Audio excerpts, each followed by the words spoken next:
Magandang gabi mga kababayan, narito na ang pinakabagong update sa lagay ng panahon ngayong gabi ng Monday, July 28, 2025. Alamin natin ang mga inaasahang kondisyon sa iba't ibang bahagi ng bansa. Ayon sa latest update ng PAGASA, patuloy na minomonitor ang dalawang bagyo na nasa labas ng Philippine Area of Responsibility.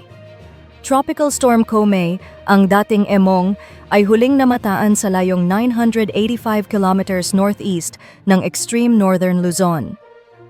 Typhoon Krosa ay nasa layong 2,455 kilometers east-northeast ng extreme northern Luzon as of 3 p.m.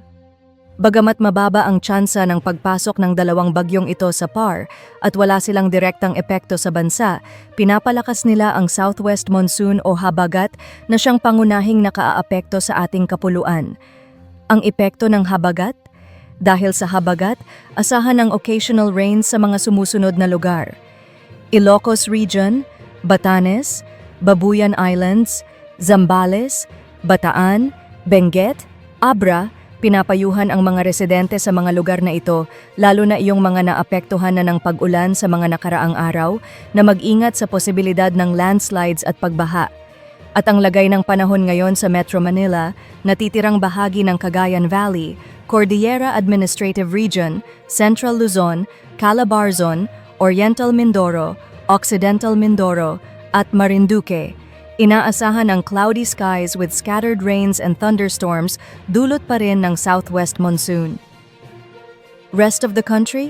Magiging partly cloudy to cloudy skies na may posibilidad pa rin ng mga localized thunderstorms. Sa weather advisory na inilabas ng PAGASA as of 5:12 p.m., 100 to 200 millimeters ng inaasahang pag-ulan sa Benguet. Posibleng magdulot ng widespread flooding sa mga urban areas, low-lying areas, at lugar na malapit sa ilog. 50 to 100 millimeters na pag-ulan sa mga sumusunod: Ilocos Norte, Ilocos Sur, Apayao, Abra, La Union, Pangasinan, Zambales, at Bataan. Posibleng magdulot ng localized flooding at landslides sa mga high-risk areas.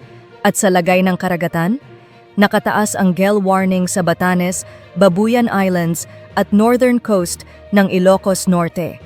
Lubhang mapanganib ang paglalayag sa mga nasabing lugar dahil sa maalon hanggang napakaalon na karagatan. At yan ang ating lagay ng panahon ngayong gabi.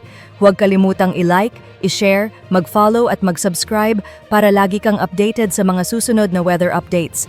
Pindutin na rin ang notification bell para wala kang ma-miss na impormasyon, lalo na sa panahon ng kalamidad. Ingat po tayong lahat.